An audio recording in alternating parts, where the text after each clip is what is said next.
नमस्कार, मी विलास बडे. न्यूज 18 लोकमतच्या या विशेष कार्यक्रमात आपल्या सगळ्यांचं स्वागत. कोरोना आणि लॉकडाऊनमुळे गेल्या 7 महिन्यांपासून शाळांना कुलूप आहे. मात्र आता एकीकडे ऑनलाईन प्रक्रिया सगळी सुरू असताना शाळेची घंटा कधी वाजणार याची चर्चा सुरू झाली आहे. कारण राज्य सरकारने त्याचे संकेत दिलेत. शाळा सुरू करण्याच्या संदर्भातली चाचपणी सुरू झालेली आहे. एकीकडे दिवाळीनंतर शाळा सुरू करण्याचे संकेत शालेय शिक्षण मंत्री वर्षा गायकवाड यांनी दिलेत. 9वी ते 12वीच्या विद्यार्थ्यांना दिवाळीनंतर कदाचित शाळेत येण्यासाठी परवानगी दिली जाऊ शकते. यासाठी शिक्षकांची 50% उपस्थिती अनिवार्य असल्याचं सांगण्यात आलंय. मात्र याला शिक्षक संघटनांनी विरोध दर्शवलाय. 50% शिक्षक आणि शिक्षकेतर कर्मचारी कामावर रुजू होण्याच्या निर्णयाला आमदार कपिल पाटील यांनी विरोध केलाय. तर लस आल्याशिवाय शाळा महाविद्यालय सुरू करू नका असंही त्यांनी म्हटलेलं आहे. लॉकडाऊनमध्ये जरी घरी असलेल्या विद्यार्थ्यांचं शैक्षणिक वर्ष वाया जाऊ नये यासाठी सरकारनं ऑनलाईन शिक्षणाला मान्यता दिली असली तरी अनेक विद्यार्थी आजही या ऑनलाईन शिक्षणापासून कोसो दूर आहेत. कारण ऑनलाईन शिक्षण त्यांच्यापर्यंत पोहोचलेलं नाहीये. त्यामुळे आता शाळा कधी सुरू होणार आणि ही मुलं शिक्षणाच्या मुख्य प्रवाहात पुन्हा परत कधी येणार असा सवाल सुद्धा विचारला जातोय. पण राज्य सरकारकडून या संदर्भातले संकेत मिळाले की शाळा सुरू केल्या जाऊ शकतात. पण त्यानंतर लगेच शिक्षक संघटनांकडून याला विरोध होऊ लागला. एकीकडे शाळा प्रशासन शाळा सुरू करण्याबद्दल किती तयार आहे हा सवाल आहे, तर दुसरीकडे शाळा सुरू झाल्यावर पालक आपल्या विद्यार्थ्यांना कोरोनाच्या भीतीने शाळेत पाठवतील का हा सुद्धा सवाल आहे. अशा अनेक प्रश्नांची चर्चा आपल्याला करायची आहे. जाणून घ्यायची आहेत मतं शाळांची, शिक्षकांची, पालकांची आणि सरकारच्या दरबारी जे निर्णय घेतात त्यांची सुद्धा.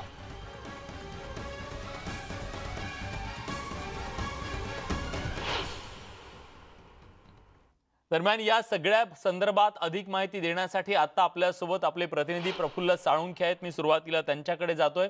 प्रफुल्ल, आताची जी परिस्थिती आहे या परिस्थितीत राज्य सरकारच्या मनात नेमकं काय आहे? राज्य सरकार कधीपासून शाळा सुरू करण्याची तयारी करतंय? विलास, आपण जर पाहिलं तर राज्य सरकारने एक GR काढलेला आहे. त्यात 1 नोव्हेंबरपासून शाळांमध्ये 50% उपस्थिती जी आहे ती शिक्षकांची बंधनकारक करण्यात आलेली आहे. कारण राज्य सरकारचं म्हणणं आहे की हळूहळू आता टप्प्याटप्प्याने शाळा ज्या आहेत त्या सुरू केल्या जातील. कारण 8वी 9वी 10वी या सारख्या विद्यार्थी जे आहेत ते शाळेमध्ये उपस्थित राहू शकतात आणि त्या संदर्भातल्या अनेक काळजी घेण्याच्या सूचना देखील या ठिकाणी राज्य सरकारने दिल्यात. काळजी कुठली घ्यावी तर शाळा स्वच्छ ठेवणं, त्याचबरोबर सॅनिटाईज करणं, विद्यार्थ्यांसाठी त्या सॅनिटायझर आणि सुरक्षेच्या यंत्रणा निर्माण करणं, त्याचबरोबर दर 3 तासांनी सॅनिटायझरने हात धुण्यासंदर्भातल्या सूचना असतील. शाळेत विद्यार्थी आणि शिक्षक असतील तर त्यांना येण्यासंदर्भातल्या आणि त्यांना सुरक्षा कशी द्यायची त्या संदर्भातल्या सूचना ज्या आहेत त्या राज्य सरकारनं या ठिकाणी दिल्यात. आणि कदाचित टप्प्याटप्प्याने शाळा सुरू करण्यासंदर्भातला हा निर्णय जो आहे त्याच्याच एक भूमिका म्हणून, पहिली पायरी म्हणून शिक्षकांना 50% उपस्थिती जी आहे ती शाळांमध्ये लावण्याचे बंधनकारक 1 नोव्हेंबरपासून करण्यात आले. नक्कीच तशी चाचपणी सुरू झालेली आहे. धन्यवाद तुम्ही दिलेल्या सगळ्या सविस्तर माहितीबद्दल. आता आपल्यासोबत नाशिकहून रतन लत चेअरमन आहेत फ्राबशी इंटरनॅशनल स्कूलचे. स्वागत आहे रतन सर तुमचं या चर्चेमध्ये. आपल्यासोबत सचिन देरे सुद्धा आहेत, शिक्षक आहेत निकेतन शाळा जुन्नरचे. आणि आपल्यासोबत बाळासाहेब गोतारणे हे पुरोगामी शिक्षण फाउंडेशनचे अध्यक्ष हे सुद्धा आपल्यासोबत जोडले गेलेले आहेत. पण सुरुवातीला मी जातोय नाशिकला रतन लत सरांकडे की सर, आता जर सरकार त्या दृष्टीनं प्रयत्न करत असेल, पावलं उचलत असेल, तसे संकेत देत असेल की शाळा आता दिवाळीच्या नंतर आपल्याला सुरू करायच्यात, शाळा किती तयार आहेत या सगळ्यासाठी? मला असं वाटतं, नमस्कार, मला असं वाटतंय का बेसिकली शाळांनी हळूहळू सुरू केलं पाहिजे. बरं, महत्वाचा मुद्दा याच्यामध्ये सगळ्यात मोठा आहे का 10वी 9वी 10वी 11वी 12वी हे सगळ्यात महत्वाचा विषय आहे आता. आणि छोट्या मुलांसाठी जे आहे प्री स्कूल जी आहे किंवा प्रायमरी स्कूल जी आहे या दोन्ही शाळा जरी थोडी अजून जरी लांबवलं तरी मला वाटतं काही हरकत नसावी. कारण ऑनलाईन क्लासेस चालू आहे, पेरेंट्सचा सपोर्ट खूप मिळतो आहे, त्यामुळे बेसिक एज्युकेशन होत आहे. डेफिनेटली त्यांना बाहेर जाता येत नाही, स्कूलमध्ये सोशलायझिंग करता येत नाही, खेळता येत नाही, तो फ्रीडम मिळत नाहीये. पण मला वाटतं सेफ्टी जास्त महत्वाची आहे त्या वयाच्या मुलांसाठी. बरं. पण 10वीच्या मुलांसाठी स्पेशल सोशल डिस्टन्सिंग करून मला वाटतं त्यांचा अभ्यास सुरू केला पाहिजे, कारण त्यांचा खूप अभ्यास 1 to 1 जो कनेक्ट होतो टीचर बरोबर तो कनेक्ट ऑनलाईन नाही होऊ शकणार, असं माझं पर्सनल मत आहे. त्यामुळे ते 10वीचे आपण सुरू केलंच पाहिजे मला असं वाटतं. बाळासाहेबजी, तुम्ही या निर्णयाकडे कसं पाहता? सरकारनं जर हा निर्णय घेतला तर तुमची त्याला संमती असेल, तुम्ही त्याचं स्वागत कराल? अशी परिस्थिती आहे की जोपर्यंत लस ही बाजारामध्ये येत नाही तोपर्यंत विद्यार्थ्यांना या शिक्षण प्रवाहामध्ये प्रत्यक्ष शाळेच्या म्हणजे इमारतीमध्ये आणणं हे चुकीचं आहे. आणि दुसरा मुद्दा जो आहे तो अशा पद्धतीने आहे की आज आदिवासी ग्रामीण या भागातले जे काही विद्यार्थी आहेत ते पूर्णच्या पूर्ण या ऑनलाईन प्रशिक्षण किंवा जे काही शाळेचं माध्यम आहे याच्यापासून लांब राहिलेले आहेत. हे ना समाजाचं सर्वात मोठं वास्तव आहे. आणि दुसरा एक मुद्दा जो आहे की आपल्या राज्यामध्ये आज जी काही कोरोना सारखी जी काही परिस्थिती निर्माण झालेली आहे ही परिस्थिती इतर देशाच्या आणि जागतिक म्हणजे पातळीवर जर विचार जर केला, ज्या देशाने त्या ठिकाणी शाळा सुरू करायचा प्रयत्न केला त्या ठिकाणी सुद्धा शाळा बंद करण्यासारखी परिस्थिती आज निर्माण झालेली आहे. आपल्या शेजारच्या आंध्र प्रदेशमध्ये ज्यावेळेस आता आपण सप्टेंबर महिन्यामध्ये पहिला म्हणजे मिशन मध्ये आपण पुढचा टप्पा मुलांना शाळेमध्ये बोलायचं तर त्या ठिकाणी कोरोना हा शिक्षकांना झालेला आहे. आणि पूर्ण राज्यामध्ये आज जे आपल्याकडे 27 शिक्षक हे केवळ कोरोनामुळे एक्सपायर्ड झालेले आहेत. हे एक म्हणजे समाजातलं वास्तव्य आपल्याकडचं मान्य करावं लागेल.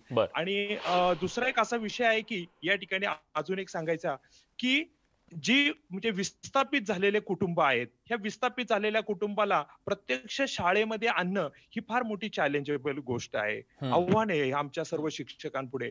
आणि शिक्षकांना सुद्धा आज या पद्धतीने जे आता विनाअनुदानित जे काही शिक्षक आहे त्यांचेही वेगळे प्रश्न आहेत. आश्रम शाळेतल्या शिक्षकांना शिकवण्यासारखे सुद्धा वेगळे प्रश्न आहेत.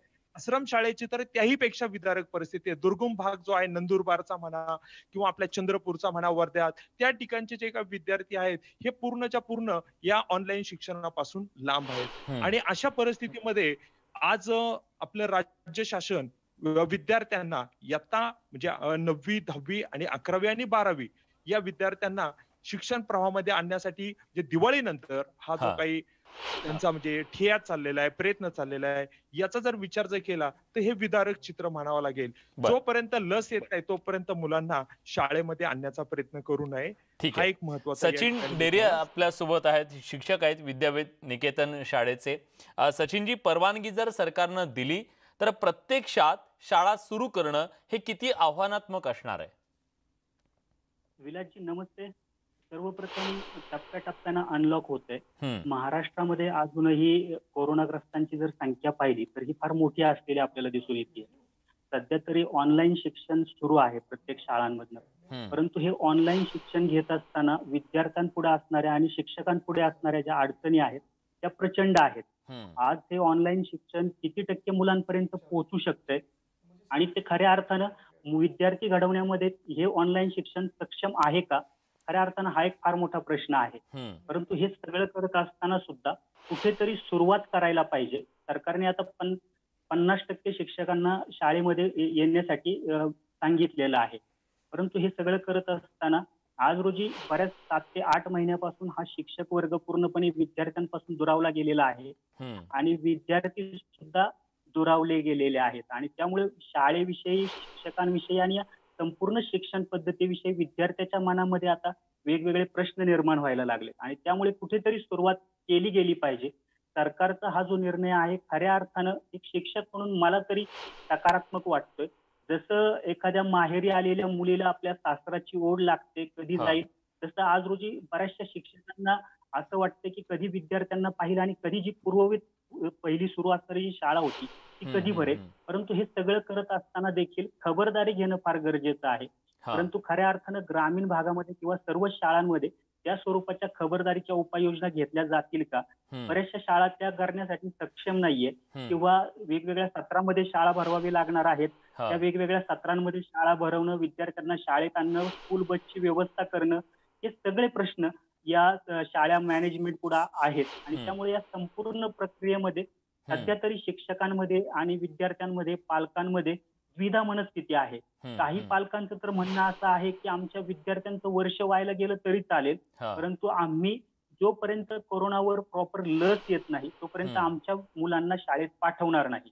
आणि त्यामुळं पालकांची अजूनही विद्यार्थ्यांना शाळेत पाठवण्याची मानसिकता तयार झालेली नाहीये. आरोग्याच्या बऱ्याचशा अडचणी या ठिकाणी ग्रामीण भागामध्ये आहेत आणि त्यामुळं बरोबर आहे. या सगळ्याबद्दल सरकार नेमका काय विचार करते हे पाहणं महत्वाचं आहे.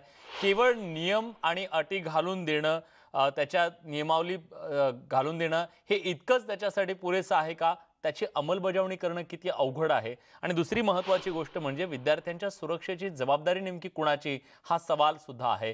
त्याबद्दल या सगळ्या मान्यवरांना नेमकं काय वाटतं जाणून घेऊया. कुठेही जाऊ नका, एक छोटासा ब्रेक घेतोय. पाहत रहा न्यूज 18 लोकमत.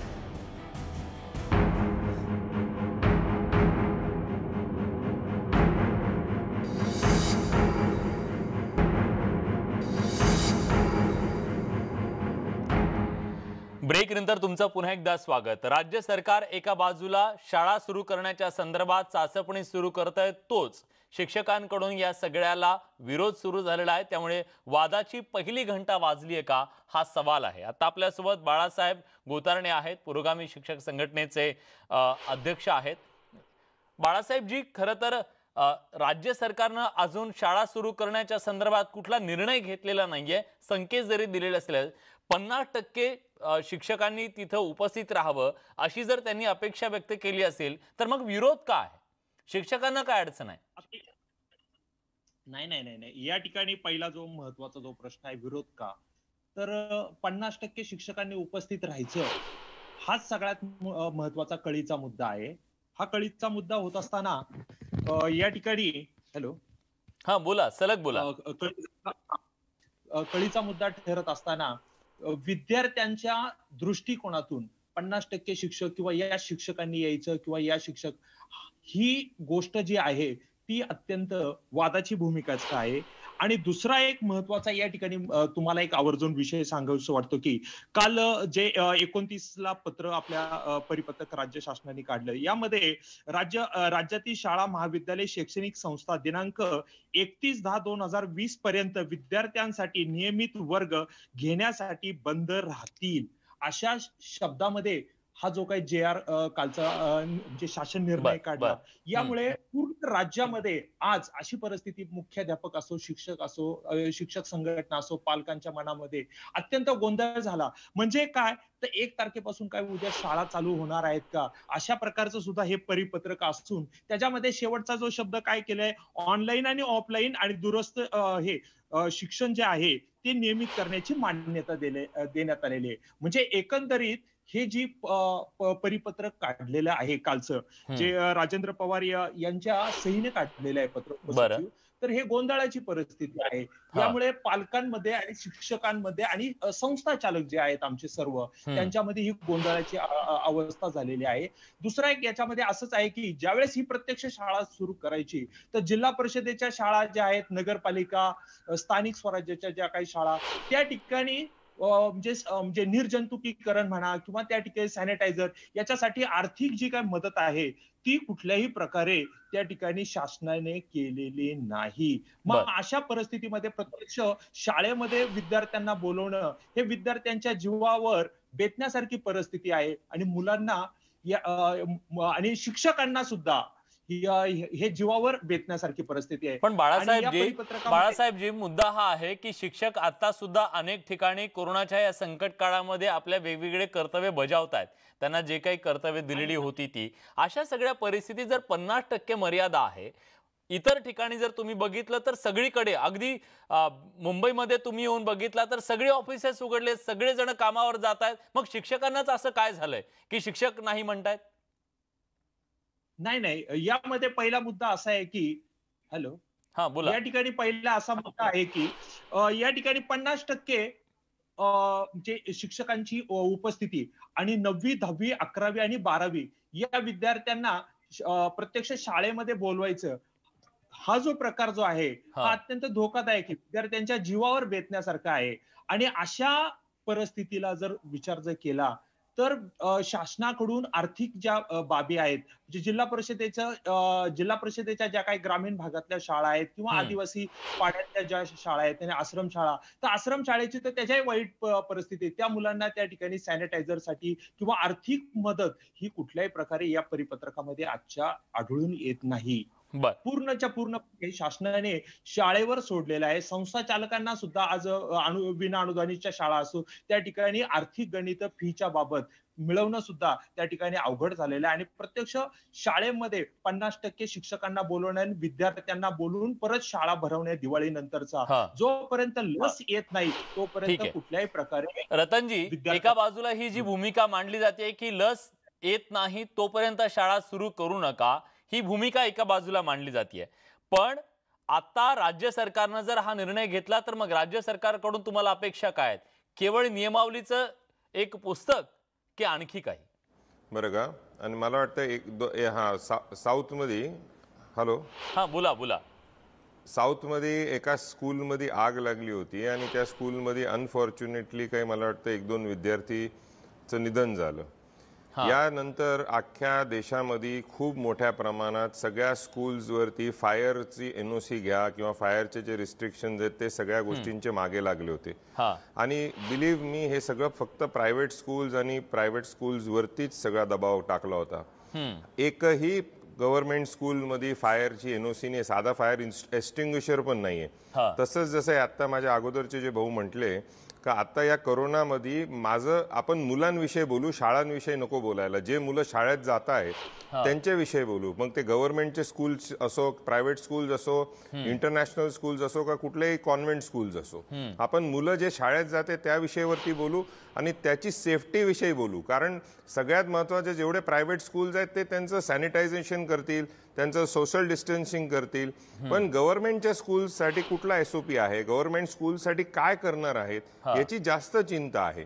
कारण आपल्याकडे काय होतं की जेव्हाही काय इश्यू होतो ना तो प्रायव्हेट स्कूल्स रिलेटेड सगळं डिस्कस केले जातं. माझं म्हणणं आहे की गव्हर्नमेंट स्कूल्समध्ये पण ते मुलं आहेत, तेही कोणाचे तरी मुलं आहेत, ते काय स्टँड्स घेणार आहेत. तिथं कनेक्शनचा प्रॉब्लेम आहे, तिथं आपलं ऑनलाईन टीचिंगचा प्रॉब्लेम आहे. या सगळ्या गोष्टींवरती मला असं वाटतंय गव्हर्नमेंटनी एक कमिटी फॉर्म केली पाहिजे. प्रायव्हेट स्कूल्सची वेगळी, गव्हर्नमेंट स्कूल्सची वेगळी, पर्टिक्युलर एरियामध्ये कुठली जिथं म्हणजे हार्ट ऑफ द सिटी असेल त्याची वेगळी किंवा ग्रामीण भागामध्ये असेल त्याची वेगळी.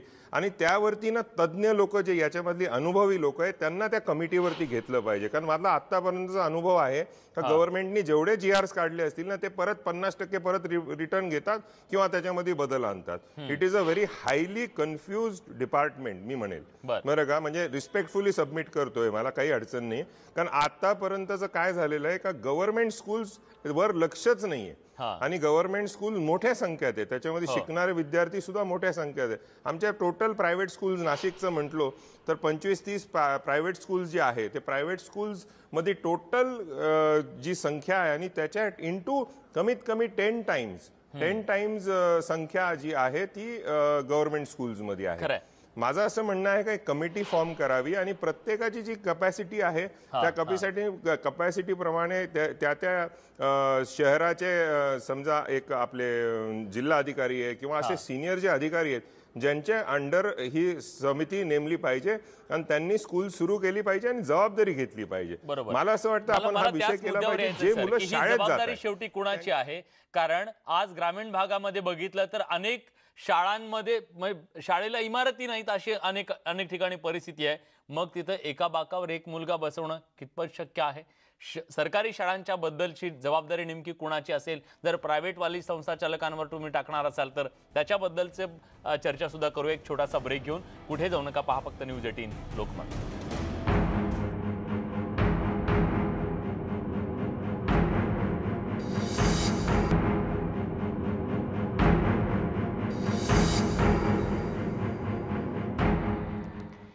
ब्रेक नंतर तुमचं पुन्हा एकदा स्वागत. न्यूज 18 लोकमतवर आपण बघतोय वादाची पहिली घंटा.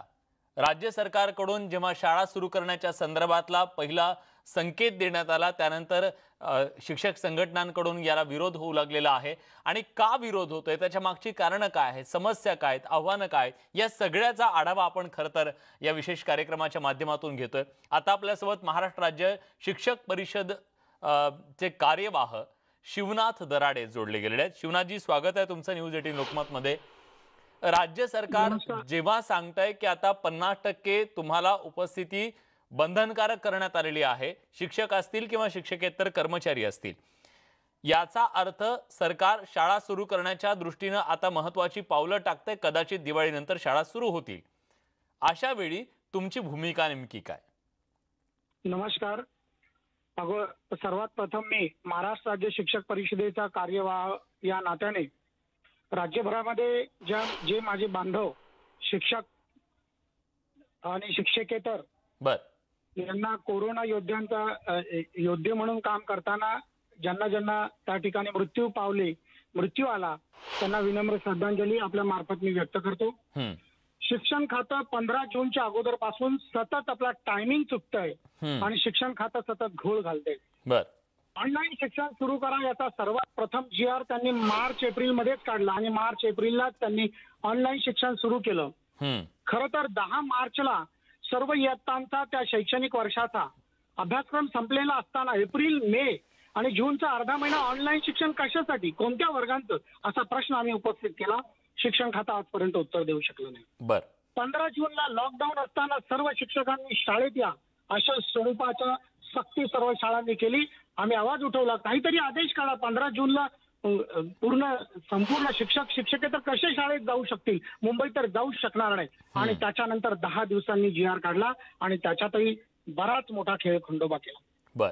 सध्या परिस्थितीमध्ये 50% शिक्षकांच्या शाळेमध्ये उपस्थितीची गरज नसून गेले 7 महिने जे ऑनलाईन शिक्षण सुरू आहे त्या मुलांचं ऑनलाईन शिक्षण बंद करून सध्या त्यांना दिवाळीची 20 दिवसाची सुट्टी दिली पाहिजे। ऑनलाईन शिक्षण घेणाऱ्या शिक्षकांना सुद्धा 20 दिवस सुट्टी दिली पाहिजे। दिवाळीच्या सुट्टीचा निर्णय घ्या, हे गेले महिनाभर आम्ही पत्र देऊन सांगत आहोत।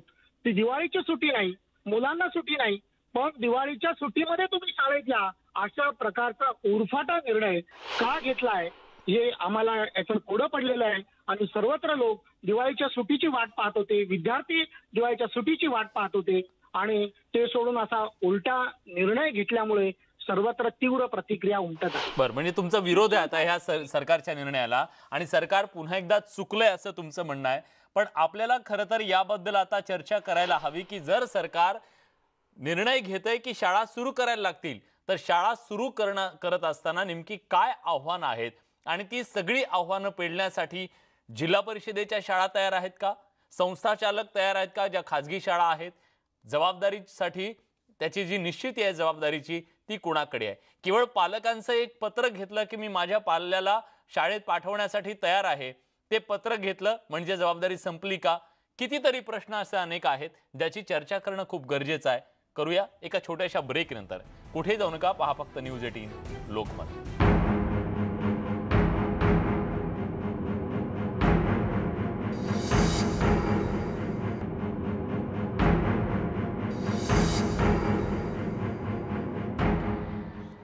ब्रेक नंतर तुमचं पुन्हा एकदा स्वागत। आपण चर्चा करतोय की सध्या राज्य सरकार शाळा उघडण्याच्या तयारीत असताना वादाची जी पहिली घंटा पडलेली आहे त्या संदर्भात की नेमक्या याबद्दलच्या भूमिका वेगवेगळ्या पक्षांच्या काय आहेत।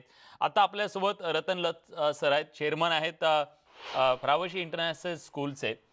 सर, मुद्दा हा आहे की जेव्हा शाळा सुरू केल्या जातील तेव्हा स्वाभाविकपणे पहिला प्रश्न आहे की आता या विद्यार्थ्यांच्या सुरक्षेचा जो प्रश्न आहे त्याची जबाबदारी नेमकी कोणाची आहे ते अजून स्पष्ट झालेलं नाहीये। जबाबदारी म्हणजे काय नेमकं मला एक्झॅक्टली कळत नाही। जबाबदारी म्हणजे उद्या जर जबाबदारी म्हणजे काय, उद्या जर त्या मुलांना कोरोनाचा संसर्ग झाला तर त्याला जबाबदार कोण असेल? मग एक्झॅक्टली तो सेम लागू होतो ना। आता समजा आपल्या स्कूलमध्ये जर काही हायजीनचे नॉर्म्स जर पाळले नसतील तर मला वाटतं स्कूल जबाबदार आहे। तसेच सेम प्रकारे पालकांनी त्यांच्या घरी सुद्धा त्या हायजीनचे नॉर्म्स पाळले गेले पाहिजे, सगळ्यात महत्त्वाचं। आणि मग त्या योग्य ती कारवाई जी करायची आहे ती त्या शाळेवर केली पाहिजे आणि तीच योग्य कारवाई शासनावर पण केली पाहिजे। जर शासनाच्या स्कूल्समध्ये काही सापडलं तर नक्कीच. मग मुद्दा असा somebody आहे has to sir take up की the आज responsibility ग्रामीण ना. जबाबदारी भागामध्ये म्हणजे काय होईल हा पूर्ण करा, तुमचं बोलणं पूर्ण करा. नाही, माझं म्हणणं असं आहे विलासजी, का आपण जर जबाबदारी म्हणतोय, आज कोणालाच जबाबदारी घ्यायची नाही. म्हणजे उद्या मुलगा आला एखादा स्कूलमध्ये आणि त्याला कोरोना झाला तर स्कूल रिस्पॉन्सिबल, प्रिन्सिपल रिस्पॉन्सिबल, कसं पॉसिबल होईल हे प्रॅक्टिकली? तर हायजीनचे जर नॉर्म्स केले आणि कमिटी जर बसवली आणि त्या कमिटी जर बसवली आणि त्याच्यामध्ये कळालं का कुठल्या स्कूल्सनी जर हायजीन नॉर्म्स व्यवस्थितपणे मेंटेन केलेले नाही, जिथं कुठेतरी सिक्युरिटीचा विषय येतो किंवा मुलांच्या सेफ्टीचा विषय येतो, त्या स्कूलवरती कडक कारवाई झाली पाहिजे. आणि त्याच पद्धतीने मुलांना सुद्धा, पालकांनी सुद्धा लक्षात घेतलं पाहिजे का पालकांनी जेव्हा मुलांना पाठवलं तेव्हा मुलांकडे रोज व्हिटॅमिन सी घेतायत का, मास्क घालतायत का, दिवस सकाळी व्यवस्थितपणे आंघोळ करून येत आहेत का, सॅनिटाईज झाले आहेत का, या छोट्या छोट्या गोष्टी पालकांनी पण बघितले पाहिजे. कारण हा जबाबदारीचा इश्यू हा एकत्रित बेसिकली हा कलेक्टिव्ह घ्यावा लागेल जबाबदारी. का प्रत्येका मग स्कूल घेतली जबाबदारी तर कधी स्कूल सुरू होणार नाही. म्हणजे हा विषय खूप महत्वाचा आहे का जबाबदारी एखाद्याच्या गळ्यात घंटा टाकून द्यायचा का आता तू जबाबदार आहे. कोण जबाबदारी घेणार? म्हणजे उद्या उठून जर बस ड्रायव्हर बेस्टची बस चालवतोय त्याला म्हणायचं काही जर झालं तर तू जबाबदार, तो कशाला बस चालवेल?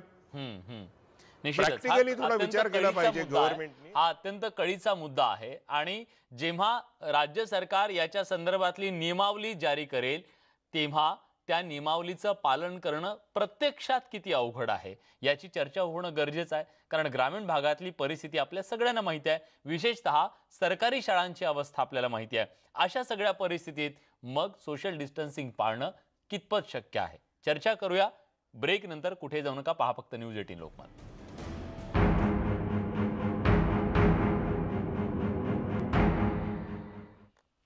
नमस्कार, मी केतकी जोशी. कोरोना आणि लॉकडाऊनमुळे गेल्या कित्येक महिन्यांपासून सगळ्या शाळा बंद आहेत. आता एकीकडे अनलॉकची प्रक्रिया सुरू झाली आहे आणि आता शाळेची घंटा कधी वाजणार याची चर्चा सुरू झाली आहे. दिवाळीनंतर राज्यामधल्या शाळा सुरू होणार का हाच प्रश्न आता सगळीकडे विचारला जातोय. एकीकडे दिवाळीनंतर शाळा सुरू होण्याचे संकेत शालेय शिक्षण मंत्री वर्षा गायकवाड यांनी दिलेत. अर्थातच सरसकट शाळा सुरू होणार नाहीयेत. सुरुवातीला 9वी ते 12वी अशा मोठ्या वर्गांच्या शाळा सुरू होणार आहेत. या विद्यार्थ्यांना दिवाळीनंतर कदाचित शाळेमध्ये येण्यासाठी परवानगी दिली जाऊ शकते आणि त्यासाठी शिक्षकांची 50% उपस्थिती अनिवार्य असल्याचं सांगण्यात आलंय. मात्र याला शिक्षक संघटनांनी विरोध दर्शवलाय. 50% शिक्षक आणि शिक्षकेतर कर्मचारी कामावर रुजू होण्याच्या निर्णयाला आमदार कपिल पाटील आणि शिक्षक भारती यांनी तीव्र विरोध केलेला आहे. आपल्या सोबत आहेत स्वतः आमदार कपिल पाटील. कपिलजी, महत्वाचा प्रश्न आहे. एकतर शाळा सुरू होण्याचे संकेत देण्यात आलेले आहेत, मग शाळा सुरू करण्याला शिक्षक संघटनांचा नेमका विरोध का आहे? प्रश्न असा आहे की सरकारला काय करायचं आहे? शाळा चालू करायची आहे की फक्त शिक्षकांना येऊन शाळांमध्ये बसवायचं आहे रिकाम्या वर्गांमध्ये आणि स्टाफ रूम मध्ये? दुसरा प्रश्न असा आहे की स्वतः माननीय शिक्षण मंत्री असं म्हणतायत की दिवाळीनंतर शाळा सुरू करण्याचा विचार करू आणि त्याही टप्प्याटप्प्याने. असा मुद्दा असेल तर माननीय मुख्यमंत्र्यांनी ज्या आधी सूचना दिल्या होत्या की शाळा बंद असल्या तरी शिक्षण चालू राहील आणि शिक्षण चालू ठेवण्याचं काम शिक्षक करतायत, ऑनलाईन शिक्षण चालू आहे, ते पूर्ण पोहोचलेलं नाही. पण शासनाने जे करायला हवं ते काही केलेलं नाही असून म्हणजे ज्या 50% विद्यार्थ्यांपर्यंत ऑनलाईन शिक्षण पोहोचलेलं नाही त्या विद्यार्थ्यांचा विचार सरकारने काय केलाय? त्यांच्यासाठी वर्कबुक छापावं अशी जी सूचना मी माननीय मुख्यमंत्र्यांच्या बैठकीत केली होती, अजून त्याच्यावर काही झालेलं नाही, ते करत नाही. कपिलजी, एक छोटासा प्रश्न, एक छोटीशी शंका सगळ्या जणांकडून विचारली जाते, ते म्हणजे आता बहुतेक सगळे व्यवहार सुरळीत झालेत, बहुतेक सगळी व्यावसायिक दुकानं असतील किंवा जी आस्थापना असतील, ऑफिसेस असतील ते सुरू झालेले आहेत. मग आता शाळांमध्ये शिक्षक रुजू व्हायला, तेही 50% उपस्थिती, नेमका का शिक्षकांना रुजू होण्यासाठी विरोध केला जातोय? बघा, तुम्ही 1-2 मिनिटं ऐकून घ्या, फक्त 2 मिनिटं ऐकून घ्या. प्रश्न शाळा सुरू करण्याचा नाही आहे. पालकांना विचारा तुम्ही.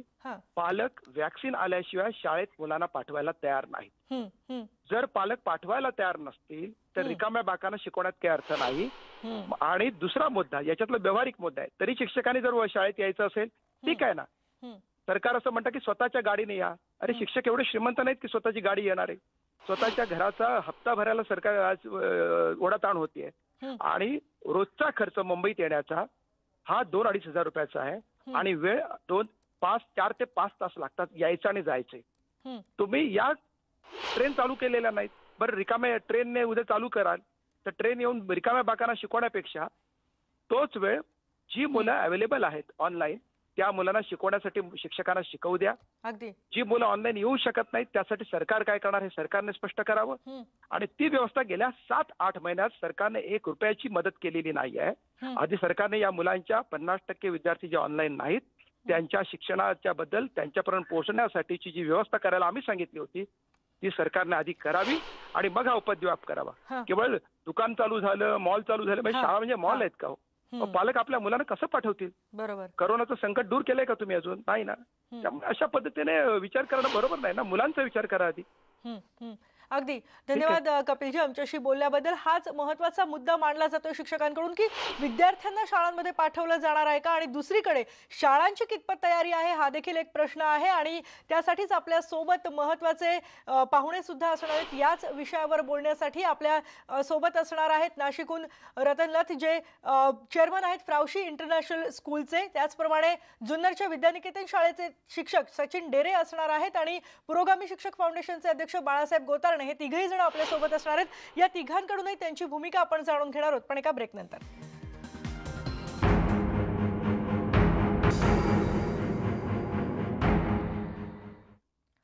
दिवाळीनंतर जर शाळा सुरू झाल्या तर नेमकी तयारी कितपत आहे, शिक्षकांची किती तयारी आहे, या सगळ्या गोष्टींवर आपण बोलतोय. वादाची पहिली घंटा या आमच्या विशेष कार्यक्रमामध्ये. माझ्यासोबत आता आहेत नाशिकहून फ्राउशी इंटरनॅशनल स्कूलचे चेअरमन रतन लथ आणि दुसरे एक पाहुणे माझ्यासोबत आहेत ते म्हणजे पुरोगामी शिक्षक फाउंडेशनचे अध्यक्ष बाळासाहेब गोतारणे. मी जाणार आहे रतनजींकडे. रतनजी, एक महत्त्वाचा प्रश्न सगळ्यांच्याच मनात आहे तो म्हणजे जर शाळा सुरू झाल्या तर शाळांची तितकी तयारी आहे का? विद्यार्थ्यांना एका बेंचवर एक विद्यार्थी बसवण्यासाठी किंवा ज्या सगळ्या स्वच्छतेच्या वगैरे गोष्टी आहेत त्या पूर्ण करण्यासाठी सगळ्या शाळांची तेवढी तयारी आहे का? आणि दुसरं म्हणजे जे शाळांच्या वेळांबद्दल बोललं जातंय त्याबद्दल काय सांगाल? मला असं वाटतं मी मागे आता बोललो होतो का बेसिकली जे प्री स्कूल्स आहेत जे म्हणजे जे लोअर केजी हायर केजी वगैरे पर्यंत स्कूल्स आहे किंवा 8वी पर्यंत स्कूल्स आहे त्या स्कूल्सचे ऑनलाईनच सुरू केले पाहिजे. तयारीचा न तयारीचा विषय नाही आहे. स्कूल्सपैकी स्कूल्स सगळे तयार आहेत पण प्रायव्हेट स्कूल्स तयार आहेत. गव्हर्नमेंटच्या स्कूल्सकडे तो इन्फ्रास्ट्रक्चर नाही का ते तयार होतील. 10वीसाठी त्यांचं वर्ष वाया नको जायला. त्यासाठी सोशल डिस्टन्सिंग करून त्यांचं पालन केलं पाहिजे. कमिटी नेमली पाहिजे. त्या कमिटी जिल्हाधिकारी किंवा CEO जे काय असतील, SP असतील, CP असतील, हे असे महत्त्वाचे ऑफिसर्स आणि काही सिव्हिल सर्जन्स असतील त्यांच्याबरोबर जी पेरेंट असोसिएशनचे जे पेरेंट्स आहेत त्यांना कमिटीमध्ये घेऊन प्रत्येक स्कूलचं हायजीन लेवल्स बघणं खूप गरजेचं आहे. आणि मला असं वाटतं 9वी, 10वी, 11वी, 12वी वरती फोकस करावे. स्कूल्स लवकर सुरू करण्याची छोट्या मुलांसाठी घाई करू नये असं माझं प्रामाणिक मत आहे. अगदी खूप महत्त्वाची भूमिका आहे ही. आणि बाळासाहेब कारण गोतारणे देखील या सगळ्या गोष्टीमध्ये हा बोला सेफ्टी खूप महत्वाची आहे ताई याच्यामध्ये. अगदी बरोबर. आणि बाळासाहेब गोतारणे यांच्याकडे मी जाणार आहे. तुम्ही काय भूमिका मांडाल? कारण विद्यार्थ्यांना पाठवणं न पाठवणं हा तर मुद्दा आहे पण 9वी ते 12वीच्या विद्यार्थ्यांचं शैक्षणिक वर्ष सुद्धा महत्वाचं आहे. शिक्षकांची काय भूमिका याबद्दल? याबद्दल मी आता एकच तुम्हाला भूमिका मांडू शकतो. सर्व जे महत्वाचा जो भाग आहे तुमची इयत्ता 10वीच्या मुलांचा प्रश्न आणि 12वीच्या मुलांचा प्रश्न. इनमीन आपल्याकडे आजही या क्षणाला 10वीच्या मुलांचे बोर्डाचे आपण फॉर्म भरू शकलेलो नाही. त्यानंतर 12वीच्या मुलांचे सुद्धा आपण फॉर्म भरू शकलेलो नाही. 11वीच्या मुलांचा प्रवेश जो आज आरक्षणाच्या बद्दल आपल्या सामाजिक स्तरावर रखडलेला होता तोही प्रश्न राहिलेला आहे. आणि अशा याच्यामध्ये इयत्ता 10वीच्या आणि 12वीच्या मुलांसाठी हा जो काही अट्टा चाललेला आहे तर आपल्याकडेच नाही तर जगामध्ये ही परिस्थिती आहे. तर जगातल्या इतर ज्या काही इतर देशामधल्या ज्या काही संस्था आहेत, शाळा आहेत, त्या ठिकाणी जे काही व्यवस्थापन करण्यात आलेले आहे त्याच पद्धतीने आपल्याही देशामध्ये, राज्यामध्ये या पद्धतीचं व्यवस्थापन जर केलं तर अगदी महत्त्वाच्या गोष्टी आहेत. एक म्हणजे शाळांमध्ये स्वच्छता तेवढी ठेवली जाणार आहे का? खासगी शाळांना कदाचित या गोष्टी परवडू शकतील, पण सरकारी शाळांचं काय? तिथेही पुरेशी व्यवस्था असणार आहे का? विद्यार्थ्यांना कोणत्या वेळेत बोलवायचं, एकाआड एक विद्यार्थी बसवायचे का? अशा अनेक छोट्या छोट्या गोष्टी आहेत. एक दिवसाआड विद्यार्थ्यांना बोलवायचं का? शिक्षक मुळात तयार आहेत का शाळेत जाण्यासाठी? अशा सगळ्या गोष्टी आहेत. यावर आपण नंतर देखील विचार करणार आहोत. पण सध्या मात्र या विशेष मोहिमेमध्ये आपण इथेच थांबतोय. ताज्या घडामोडींसाठी पहा फक्त न्यूज 18 लोकमत.